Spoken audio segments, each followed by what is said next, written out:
Stugotz here for Casper. We've all heard of Casper, the sleep company with outrageously comfortable products at not so outrageous prices. From award-winning mattresses to pillow sheets and duvets, Casper is transforming the way we sleep one snooze at a time. And with their current end-of-season clearance, you can save up to 20% on the mattress of your dreams. The Casper mattress is an award-winning balance of comfort and support. 4 layers of premium foam are designed to provide pressure relief for all-night comfort. Keep your back aligned with zone support, designed to provide extra support. Listen, I have a Casper mattress. I have 3 of them, as a matter of fact, and I am telling you, my back, which used to hurt, has never felt better. I mean, I love these mattresses. From bedding, bed frames, and even a dog bed, Casper has everything you need to complete your dream bedroom. And as always, free shipping and free returns. Save up to 20% on mattresses now through March 23rd, 2020. Offer expires March 23rd, 2020 at 11:59 p.m. Pacific time. Save 10% off the essentials and 20% off the Casper and the Wave. Limit 1 offer per customer and order. Additional shipping fees apply for Hawaii, Alaska. Please see Casper.com/terms for additional terms and conditions. The Dan Le Batard with Stugotz Show podcast is presented by Capital One. This is Banking Reimagined. All right, I can't do it. I can't start the way I normally do. I've taken the next step in this precautionary tale that we are living in right now. Precautionary tale. Yes. I don't believe that's an accurate use of precautionary We're all tale. taking precautions. This is a precautionary tale. They're cautionary tales. Why not precautionary tales? I'm taking precaution. And the latest is I'm using my shirt to open doors. Oh, yeah. Have you guys done that too? Dude, we all did it. Hoodies. Yeah, we hoodies. all did it because we work in a hotel, which is unlike anybody else at ESPN. Yeah. So you have no idea who's opening the doors. It's one thing I'm like, that's the same door that Chris Cody opens, but it's such a mystery to us here at this hotel. I've resorted to opening doors with my knees and using my shirt over my hand. Especially without pointing fingers and naming names. I've heard some coughing in this building, in our area, including all the shows that work on this floor in the last couple of days, and I'm just feeling very uneasy anytime I walk over there. You got a Dracula cough in these times. In these times, anybody not Dracula coughing, they're just asking for your judgment. Yes. Why is that? I understand that coughing into your elbow is the Dracula cough, but why is that? Is that because of how he pulls his cape over his face when he's moving somewhere? Yeah, you're familiar with Dracula, right? Yeah, You've seen Rick Pitino on the sidelines when he's coaching. He's got his elbow up to his mouth, and he's just sort of shielding himself from any sort of light. Aren't we a little late for the precautionary tale? I'm just saying, better late than never, Dan. Exactly. Mike just opened the door to let me in with his knee, and I was thinking to myself of an article I read while I was coming in here in the New York Times that a guy was flying from New York to Palm Beach and checked his internet, and he got an update on his testing, and he was positive, and he learned while in mid-flight that he was positive, and then he lands in Palm Beach. I'm guessing that there have been people roaming around here for a while before you started using your knees and your Dracula coughs and your shirt to open doors that are already infected. So you want us to be licking doors, Dan? We have to, it's precautionary just tail you, time. Billy. Precautionary Just tail. you. Precautionary tail time. Now's the time to be feel like the Dracula cough is a little overrated. Because, I feel like it could just be going straight down through my elbow onto the floor and, where it was going anyways. It doesn't matter if it's effective it's or optics. not. It's optics. Yes, it's the optics. It's showing others around you that you care, that you're not reckless about this whole corona pandemic. And also, to your point, a lot of people that have, been stricken by coronavirus felt good for a few days. Yeah. So it may be in us right now, and we have no way of knowing. I kissed my wife on the cheek last night, and I was like, maybe there'll be some residual effects from that in a couple of days. Who knows? You take your chances with love. Yeah. I did, baby. Yeah. I talked to Barkley last night. Oh, you did? Yeah. How is it? I would just like to say that the baby in the crib experiment is going beautifully for your boy right now. Wow. Yeah. Oh, man. It's just... You do seem rested. Oh, dude. I'm rested and I'm happy. Yeah. What is happening with the baby in the crib situation? Sex is happening. Sex is happening. Sex is happening. All right. Yeah. Which I think the CDC should advise against. Probably. Right now, a minute. I love the idea of kissing the forehead, but then, I don't know how you do it sexually, but my guess is there's more transmitted there than there is kissing your wife on the forehead. Baby.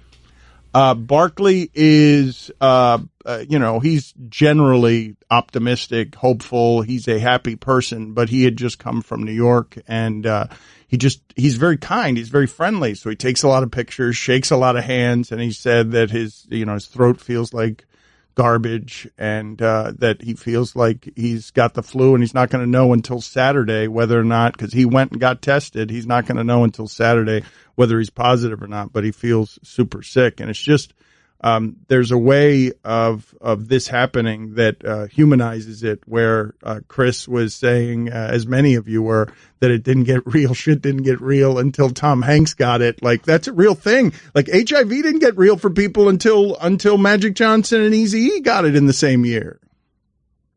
Yeah, Magic Johnson put a face on things. Freddie Mercury also, to a degree. Actually, the more that I see Tom Hanks take to social media, the better that I feel about everything going on. Callum Hudson-Odoi is a winger for Chelsea. He's young. He's not the type of person that would really be brought down by something like this, but he is a carrier of something that could really affect, from what we know now, older people with respiratory issues. He got it on Monday.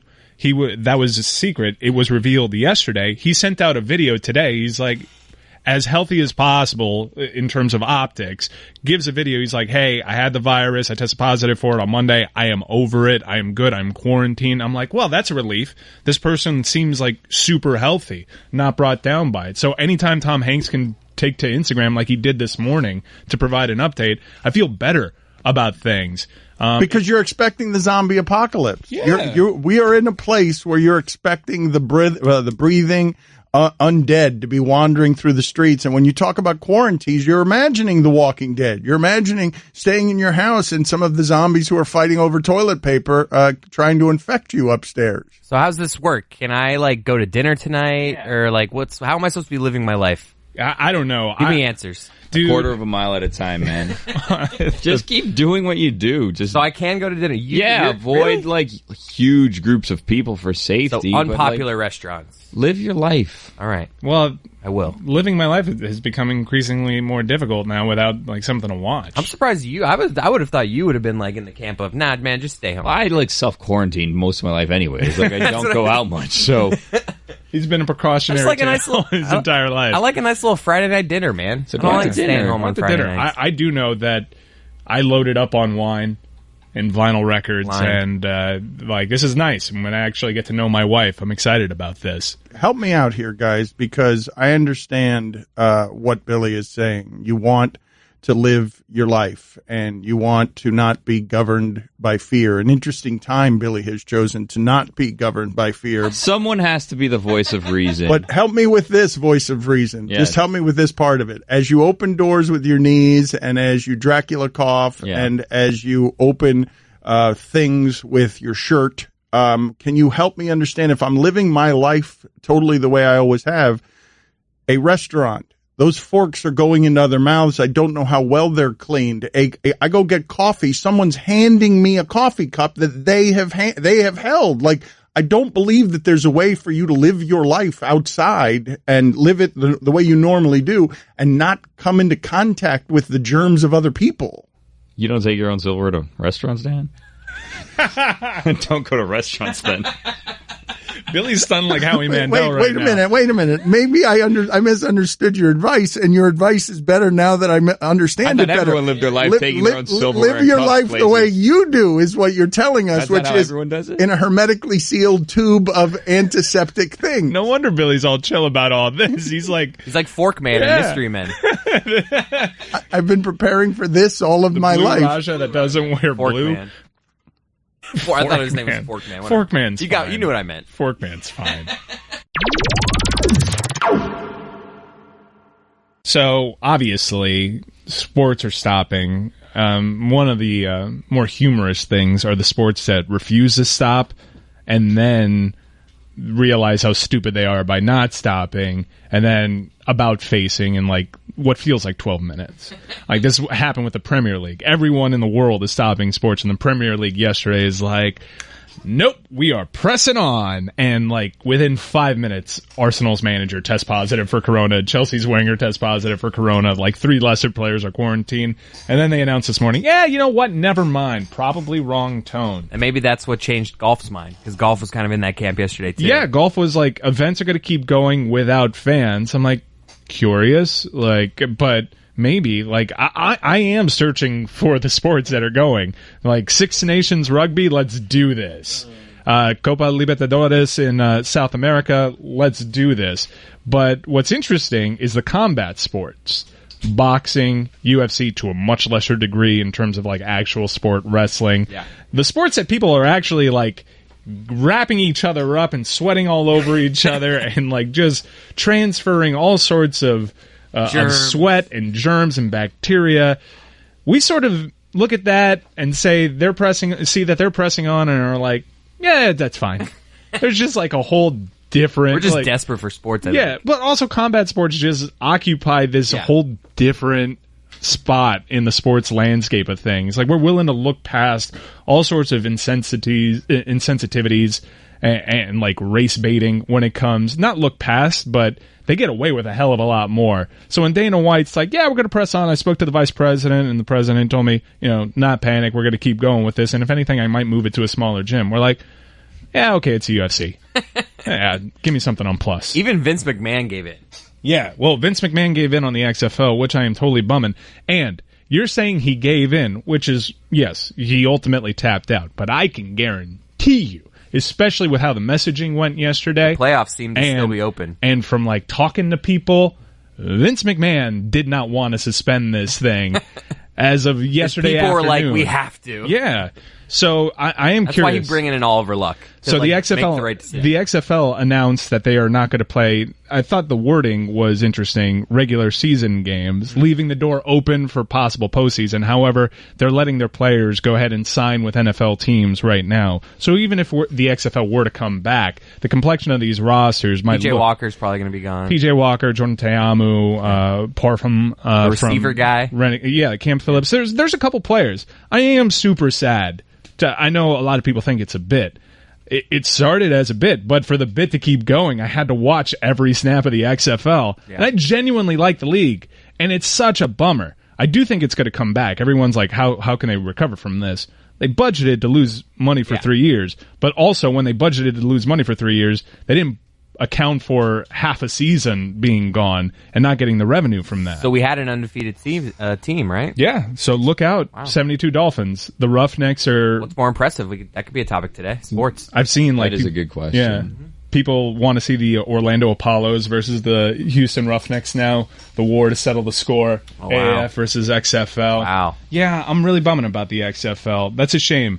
Because I do think it was a good league for what it was. Spring football is never really any good. Yeah. And I thought that they did a really good job. You're bumming because you feel like this could, like, you're not really bumming that MLB is pushing it back because you know MLB will still be there at some point. You don't know. You're feeling like, the reason you're bummed is you're feeling that this could have an effect on them long term. I was also invested in like the St. Louis Battlehawks, not just financially, because it's impossible for me to win a frickin' future. They were a half game away from him cashing that over.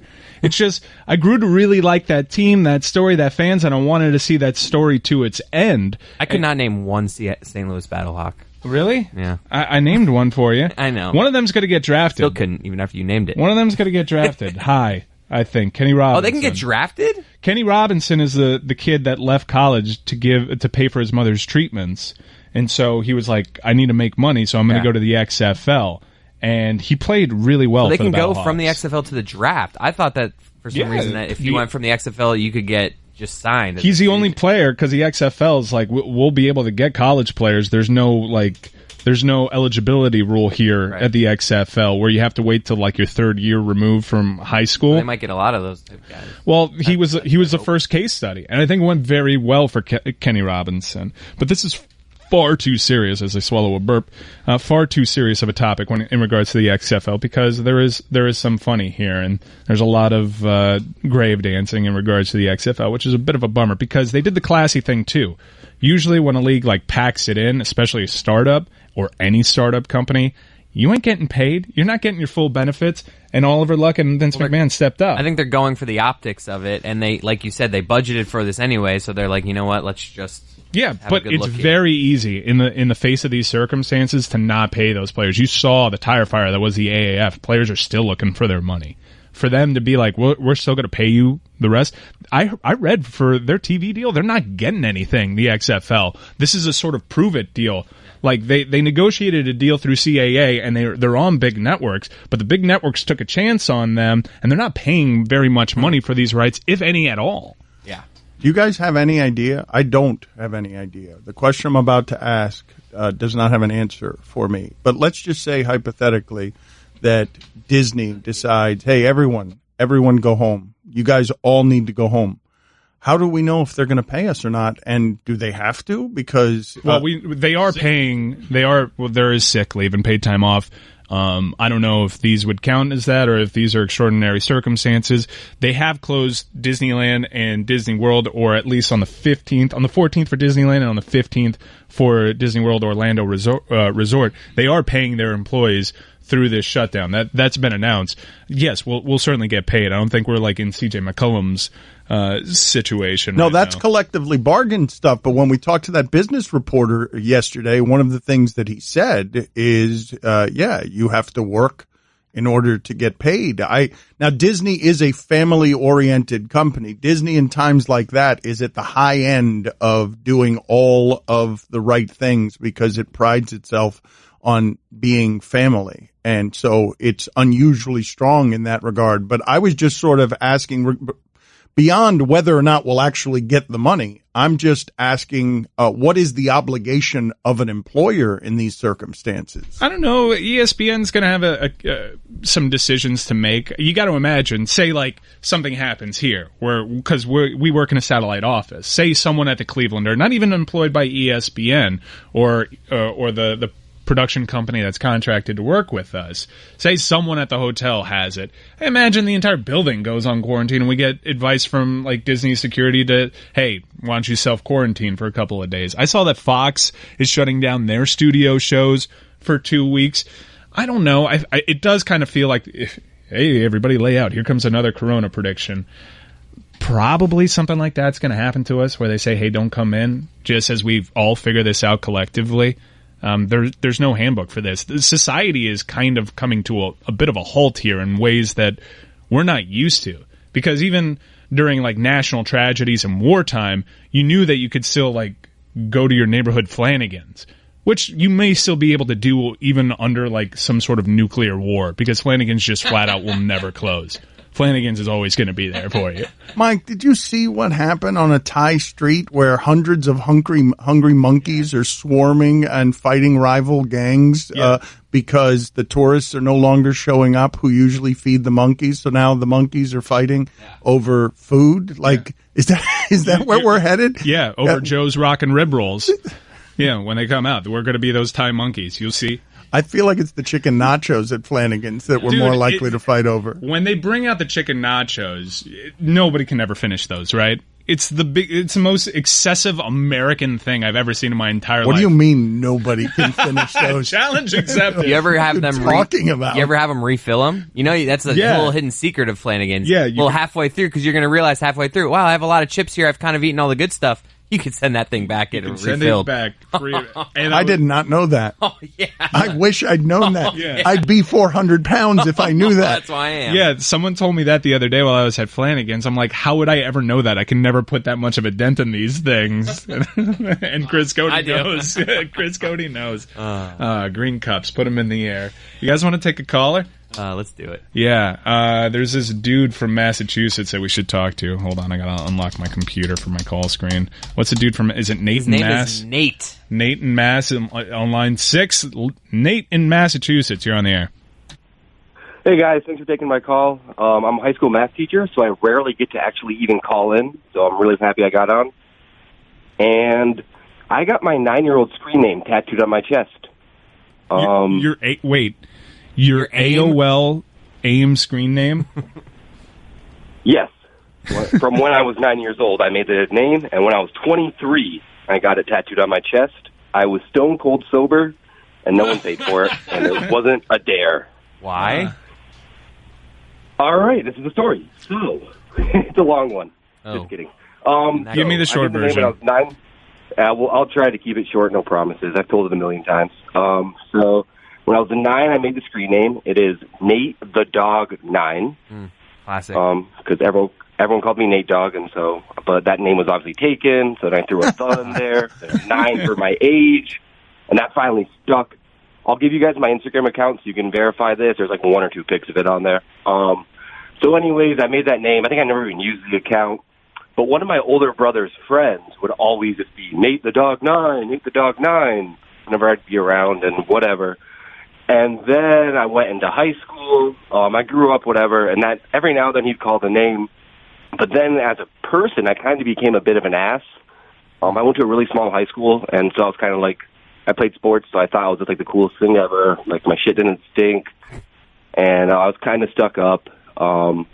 And so then I went on to college, and I quickly realized that if I was like that, I wouldn't make any friends. So I kind of dropped that attitude. I also broke up with a high school girlfriend that kind of gave me the attitude, I guess I'd say. Is this the short There's version? a lot of details. I mean, in I'm here still that- waiting for the end of Dan's story yesterday, if he pooped or not. Coming out. You open out there, Billy? Really? Well, I mean, to be fair, Dan's story was all it needed was a few more "here's the things." All right, let's get to the... Dan, did you Okay. poop Yeah, finally? you never even gave us the ending. I did poop. Thank you for asking, Billy. Let's get congratulations. Back, let's get back to Nate, the ass from Mass. Jeez. That was mean. Well, he called himself an ass. So, You guys weren't listening? sorry. No, I so, did. But it's so mean. It still sounds mean. Go, Nate. He liked it. So, I went home with all hanging out with all my friends from high school, and they're like, "Wow, your attitude changed. You're like a nicer person." And then whenever my brother was around, he'd have a couple beers in him, and he'd be like, "Nate the Dog 9." And so the nickname started coming back, and my friends were just like, "Wow, like you went to high school as Nate the Ass, and he came back as Nate the Dog 9, a cool, fun person to hang out with." A couple years go by, the nickname stuck. Yeah, all right. Just give me your next topic.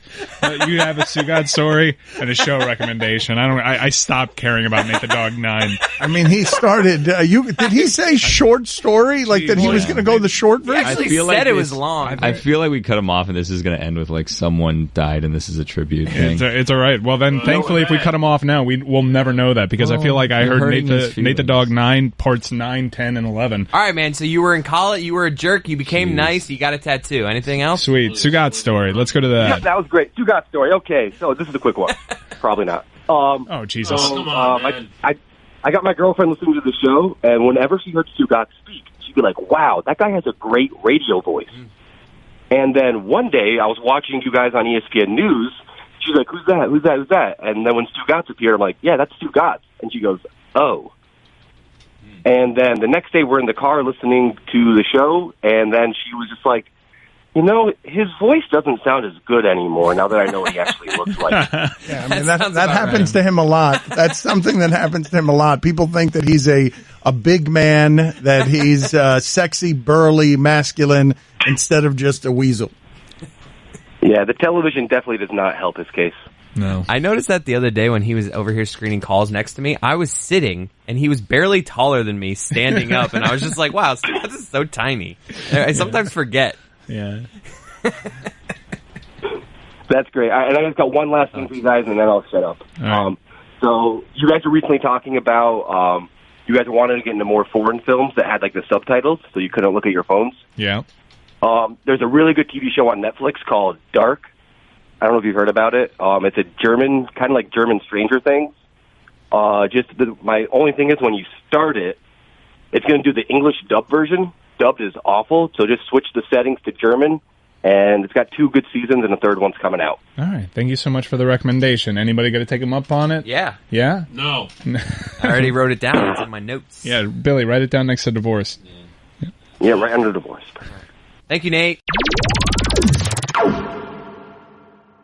I feel like yesterday we were not nice to our friend Brock, who got a mystery crate tattoo.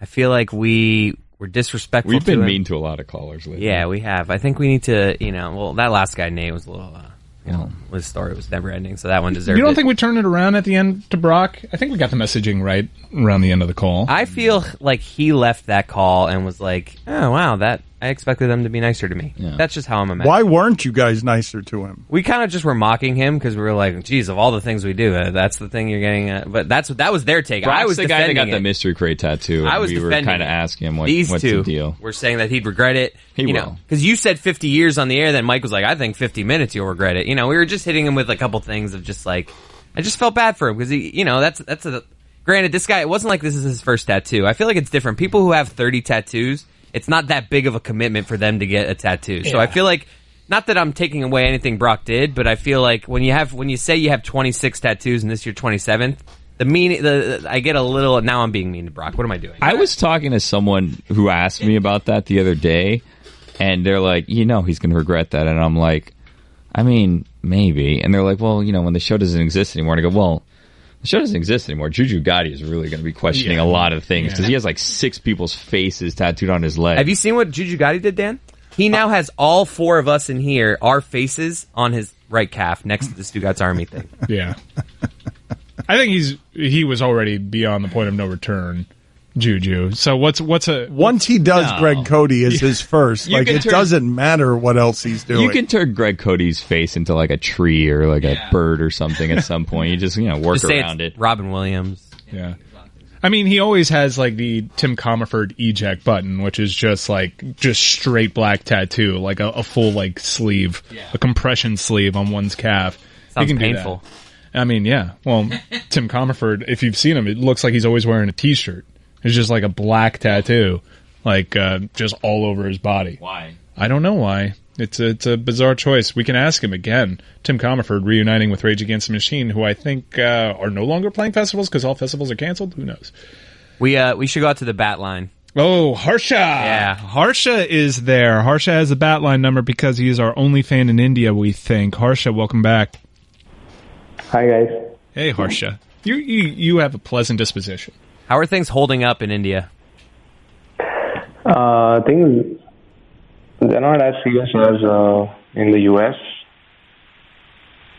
So, maybe let's bring the energy up a little bit. What time is it over there? It's 6 p.m.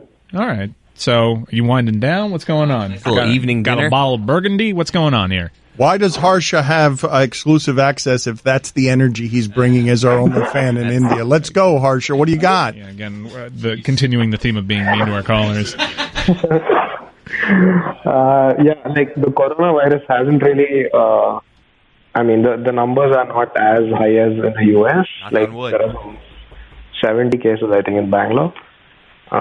We're all chilling, like working from home. And all the companies here have given us permission to work from home. All right, thank you. Well, thank you for picking it up. Okay, I've got a Shark Valley story for you guys. Like when I was there. All right. I think Billy was talking about this a couple of weeks back. So I didn't really know where to go. Like in Miami, we just saw the things at the beach and. We just roamed around the Cleveland, and I didn't really plan the trip. So my wife and I we were thinking where to go, and I just googled things to see around Miami, and this popped up like this Shark Valley, and I saw a Google image which showed alligators like right on the trail path. So I was like, okay, this is going to be exciting.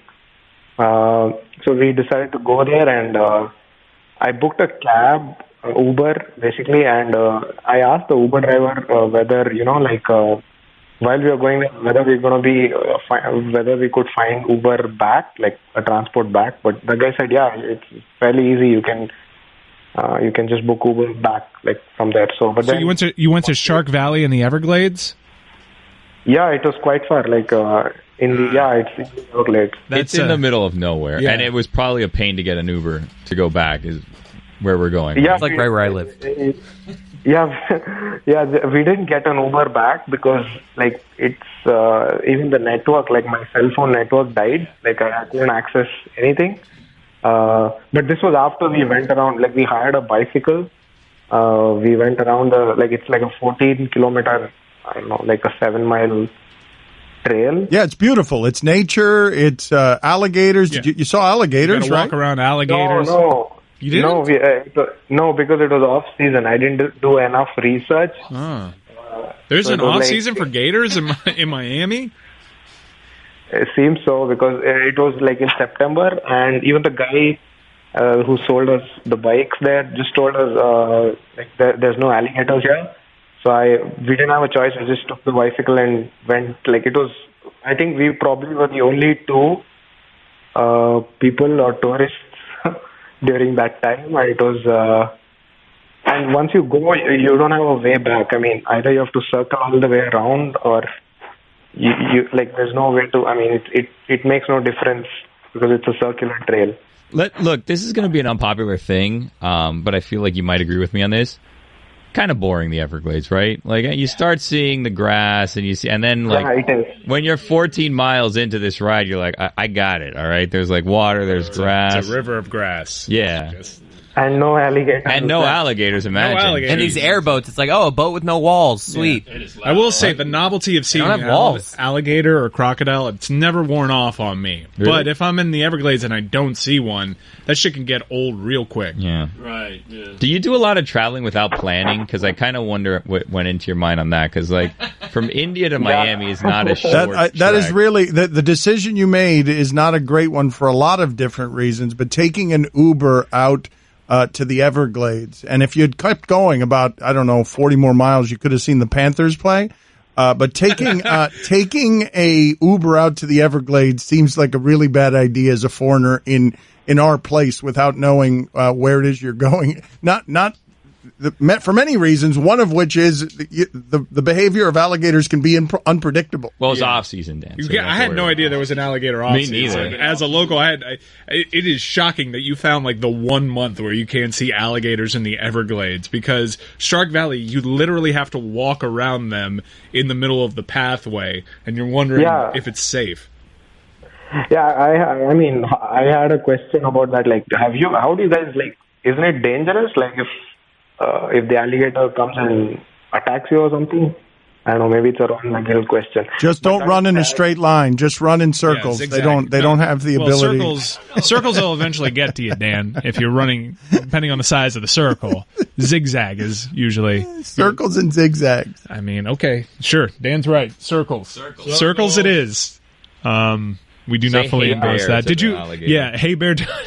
Hey, bear. So you planned on going to Shark Valley, or did you fall for like one of those tourist shops that is like, hey, come see the beautiful Everglades, which I always walk past and laugh at?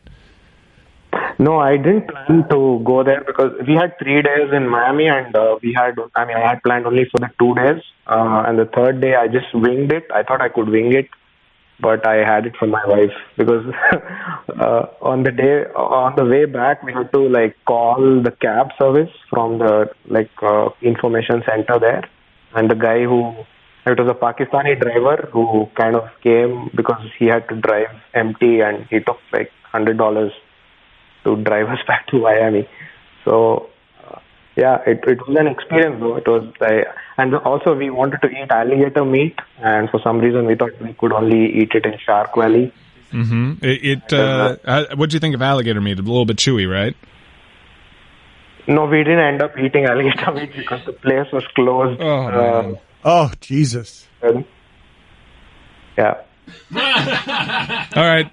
Harsha, thank you so much. No quiz this week. I feel like we really picked it up. Next time, if you ever want to see real Miami, check out Bird Bowl. Take an Uber to Bird Bowl in Westchester. You'll pass the funeral home that used to be a Boston Market, and that, like, you'll see like a Sedano's supermarket. Like, it'll be like the true Miami experience. But he doesn't want to see that. Does he want to see that? Yes, you want. Of course, you want to see that. That's a real Miami, the kind of Miami that you don't see in the brochures. All right, or Michael Bay films. Sure, yeah. Next time I'll check it out. All right, What Bird the hell Bowl. is that Miami? Go to Jack Rabbit Slim's, the lounge there. I think they redid it.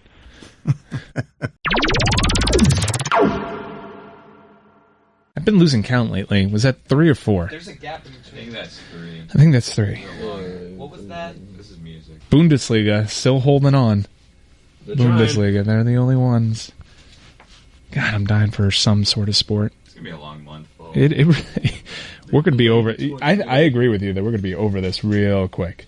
I don't know, man. Real quick. They just delayed the torch relay for the Olympics, so Where is I don't know. It's probably still in Greece. Like dead in its path? Like, yeah. So the torch always starts in Greece? Yeah, usually starts in I Greece. didn't know that. I feel like I should have known that. It's like lit by the sun or something. They have like this weird like like a magnifying glass or something? That's Isn't real it? cool. Wow. I had I no mean, it's not idea. not like someone whips out a Bic lighter and they turn on the torch. Yeah, Tokyo 2020 Olympics torch relay got underway on Thursday when the flame was lit by the rays of the sun in ancient Olympia. Yeah. That is incredible. This is just going to be the segment, this casual conversation. Yeah. Now, I know they're a lot closer than 5 points out, but I would have found it funny that the NHL... Yeah, they're just 3 points out. But it would have been so perfect if the NHL paused the season with the Florida Panthers 5 points out of the final playoff spot with a game in hand. Well, canceled it. That would have been... We are just forever in this limbo. The Panthers. It's a shame. The NHL sees everything has hit pause. The NHL specifically use the language pause while yes. everyone else use suspended, which I like that, which is, we're getting these games in because we're hockey. We need every single one of these games. Inter Miami and the MLS also following suit. The games will be made up at some point. It's a lot easier to make up soccer games because they only play once a week, and you can absolutely put midweek fixtures. You guys saw that Silver said it'll be at least likely 30 days. Yeah. He told TNT it'll be 30 days at least for basketball. Yeah, 30 days seems to be the standard. I know health specialists that work for the government are out here saying probably it's definitely going to get worse before it gets any sort of better here. So the numbers say that Stay calm, everybody. Yeah, Let's all stay calm. Stay calm, but also realize that the numbers say that someone you know probably will get it. No, well, Yeah, look, like let's be Anthony. real. Someone that you know probably could could have it already. Right now. So, like, just wait, hold on. Just because you get a positive test doesn't mean that you just got it. Like, there's people around you that may have it already. Just don't be crazy. Like, Don't be crazy. Stay calm. Yep. Live your lives. Yep. You guys are going to get tired of being locked up in the house. Look, spring break here is going to be a disaster, all right? Well, because everyone's going to be locked up and there's nothing to do, and it's going to cause nothing but chaos. Yeah. So, like, be responsible, people. Dan, you live here on the beach. It's What a spring break. soothing voice Billy is. through Yeah, all this. he really does help. It's Not shocking. even kidding. It's Well, shocking. helping me. Look, in our position, we have a responsibility Look at here us. to kind of, like, be responsible, which is what a responsibility is. Right, exactly. Yeah. Yeah. Precautionary tales for everybody. Yeah, the local government said spring break is over. And I saw that message and I was like, that's not really how that works. Like, you're not the captain around here. Like, we have people in town. You could make closures. There's still roadblocks. You closing the beaches? Like, these kids are going to do something. Their flights aren't leaving for a few days. I would say don't test this police force. They've been trying to end in some ways all of the chaos around here for a long time. And now you throw disease into the mix to go with all the other diseases. Disease has that always were been here. in the mix. I know, but I'm surprised this whole thing, ground zero on this whole thing wasn't the Clevelander pool, frankly. I'm super surprised. Well, the cure for it is somewhere in there. You know how we drill for, like, in the deepest depths of the oceans because we're running out of antibiotics? They just need to go to the Clevelander pool. I'm telling you. There is some sort of fountain of youth there. You just have to dig through all the bacteria. The silver lining with all this is that we might get an opportunity here to be on the Deuce. Hey. See it on the internet that they might, because, you know, with no sports going on, that ESPN might simulcast stuff from ESPN and ESPN News on the Deuce. And Yeah. that's an opportunity, boys. Yeah. Oh, the big All right. show. Yeah. Well, this would be a lane for us in general. Like, if ESPN wanted to actually grow this show as opposed to allowing it to grow the way it has naturally, it would be very easy for us to accrue audience if they threw us on ESPN2 for a while where people haven't seen us.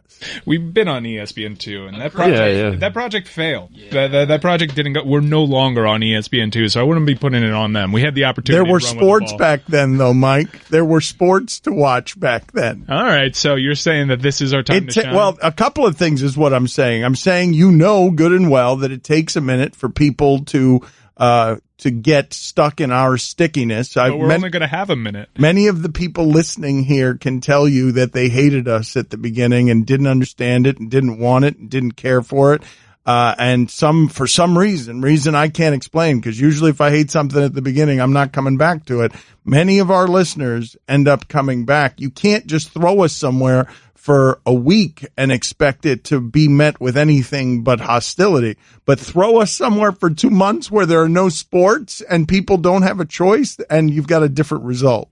Yeah, they're not going to, if they throw us on there, it's going to be the exact same situation that you're talking about, which is we're there for a minute and just like, hey, hi, bye. I think you're describing Stockholm Syndrome, honestly. Yeah, you just fall in love with your captor. You want to kidnap America and force them to love us with sandwich countdowns and Brady hunches.